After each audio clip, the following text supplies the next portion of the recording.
ibyo bikorwa remezo. Turi kumwe na Dative Kayitesi, meya w'akarere ka Rutsiro, turababereka mu kanya. Turi kumwe na Muzungu Gerard, meya w'akarere ka Karongi. Sebutege Ange, meya w'akarere ka Huye. Gasana Steven, meya w'akarere ka Nyagatare. Turi kumwe na Iride Brian ari imbere yanjye hano, meya w'akarere ka Nyamagabe. Ariko hageze n'inzego z'umutekano. Turi kumwe na Nyicyubahiro Musenyeri umushumba wa Diyoseze Gatolika ya Byumba. Turi kumwe n'abashyitsi batandukanye. Turaza kubasaba rero mu kanya muze kutwegera iminota itarenga 30 dusabane nabo baduha umuhanda ku mugaragaro ibirori bikomeze. Turabasaba rero kuza kurangwa n'ibyishimo, kwereka abashyitsi, dushimira umukuru w'igihugu ibikorwa remezo nk'ibi atugezaho. Ako Gicumbi tukanashima yuko hatangiye kubakwa ibirometero 15 mu mujyi wa Byumba, umuhanda Byumba Ngondore, imihanda yo mu mujyi, umuhanda uva Mwiberesho werekeza kuri Groupe Scolaire du Bon Conseil ndetse no muri centre ya Miyove. Iyo ni imihanda ya kaburimbo yatangiye kubakwa. Dushimira umukuru w'igihugu, aho muri mwese mu mashyi menshi cyane. Murakoze cyane.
Here where we are standing.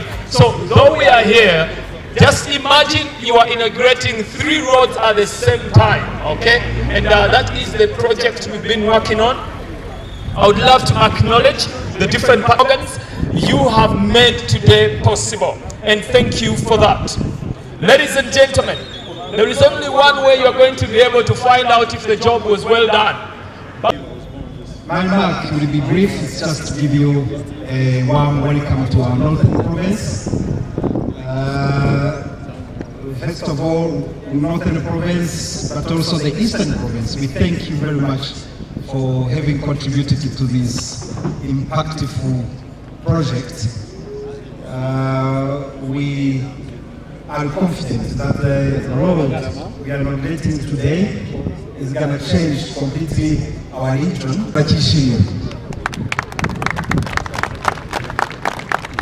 Ni igikorwa cyaje tugikeneye nk'abaturage batuye amajyaruguru n'intara y'Uburasirazuba, by'umwihariko uturere dukora kuri uyu muhanda. Honorable Minister, turifuza ko uyu muhanda natwe tuzawubyaza umusaruro, by'umwihariko umuhanda twiteze ko uzadufasha mu buhahirane, ukadufasha mu guteza imbere ubukerarugendo, ukadufasha no kubana neza bagenzi bacu bo mu ntara y'Uburasirazuba. n'abaturage rero baturiye amajyaruguru n'uburasirazuba twiyemeje ko iki gikorwa remezo tuzagifata neza kuko ni igikorwa remezo cyacu twumva agaciro kacyo kandi cyaje tugikeneye koko. Ibyo twumvikana n'abaturage nuko natwe uyu muhanda tugiye kuwubyaza umusaruro, amahirwe twabonye tugiye kuyabyaza umusaruro dushyiraho ibikorwa remezo bijyanye n'icyerekezo uyu muhanda uduhaye, icyerekezo gishya, twongera ubucuruzi ariko tunashyiraho n'ibindi bikorwa koko bitubyarira inyungu na kimwe kiwangiza. Ijambo ryanjye rero nyamukuru kwa gushimira leta y'u Rwanda na nyakubahwa Perezida wa Repubulika, nkashimira abafatanyabikorwa twabanye bose kugira ngo iki gikorwa remezo kibe gitaha uyu munsi, kandi namwe mwese nkabashimira kuba mwaje kwifatanya natwe muri uyu munsi. Murakoze mwese, mbahaye ikaze mu ntara y'Amajyaruguru. Thank you very much, Governor. Ladies and gentlemen, allow me to welcome the direct honor for us to welcome you on this inauguration. We have chosen only one road, even though it's 3 roads that we are doing inauguration. The roads today we are going to do inauguration is Nyagatare-Rukomo, 73 kilometers. Is the longest among the 3 roads, but also is the nearest to Kigali. The other roads that we'll inaugurate today is Kivu-Balot, Lot 6, Rubengera-Gisiza, 25 kilometers, Huye-Kitabi, 53 kilometers. Those 3 roads are not only transport links, but they are lifeline connecting community, markets, schools, hospital, and other opportunities. Together development partner and government of Rwanda, we have been able to cover close to 200 kilometers of asphalt road. Murakoze, thank you, Shukrani Jazila. Thank you very much, and thank you for giving us the overview. Ladies and gentlemen, I would love to really emphasize the partnerships that we've seen here today, led by Badia. So allow me to, I don't know if you prepare, but I just want to surprise you on this moment. Could you just come and wave and say hi, and then after that. Bravo. Kunamumva ko usanga mutishimye. Bravo. His Excellency the Presidential Badia, OPEC Fund, Kuwait Fund, and all the partners that are here, Governor, North, mayors. I've seen all the mayors here, you know, I've seen Nyamagabe, Karongi, Huye, Gatsibo, all the districts we have, and all the partners. I think I will have my speech in Nyagatare, but because we are here, I wanted to speak again. Ifite gahunda yo kuganira cyane gusa nashaka kubasuhuza cyane cyane abaturage b'akarere ka Gicumbi muri hano mu Rukomo. Uyu muhanda se murawishimiye?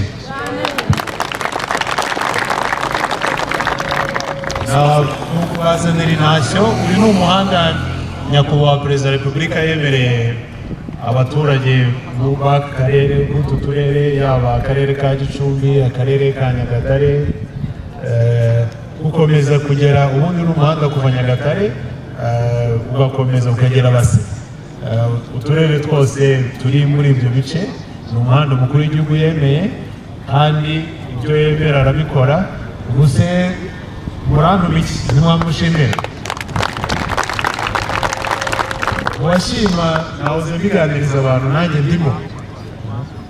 Ubundi aho navukiye ni Ingarama. Ingarama murahazi? Navukiye Ingarama kandi nigaga ku seminari. Urumva rero imyaka yose kuva Ngarama uza hano twakoreshaga bisi. Urayizi?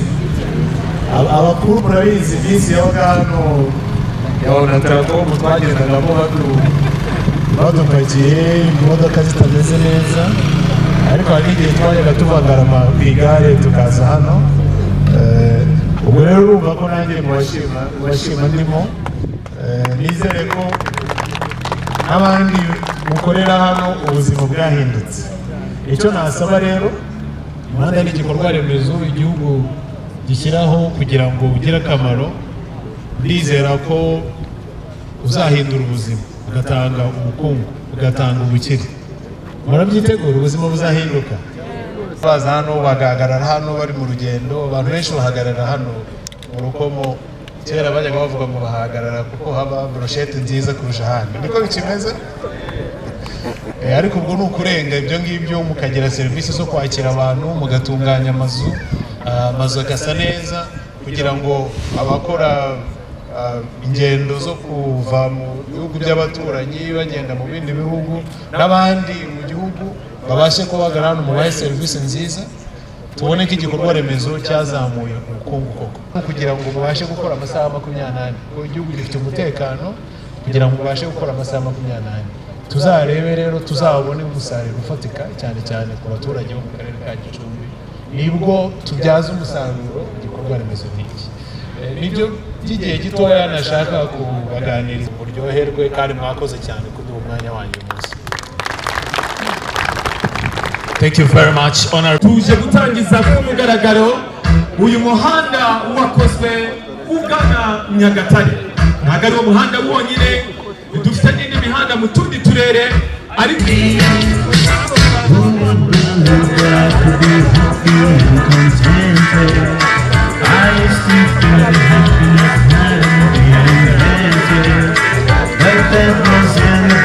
igikorwa cyatuzanye hano uyu munsi turagisoje.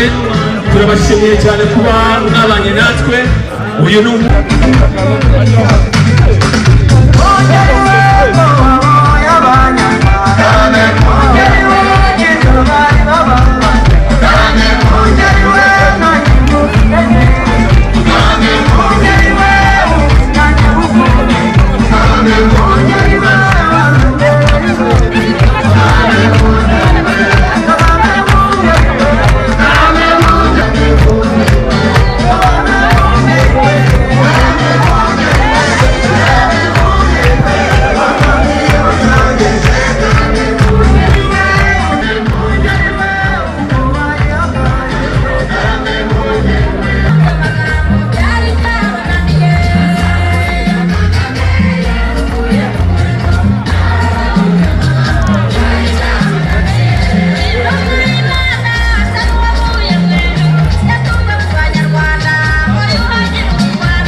Mesha umumotari umwe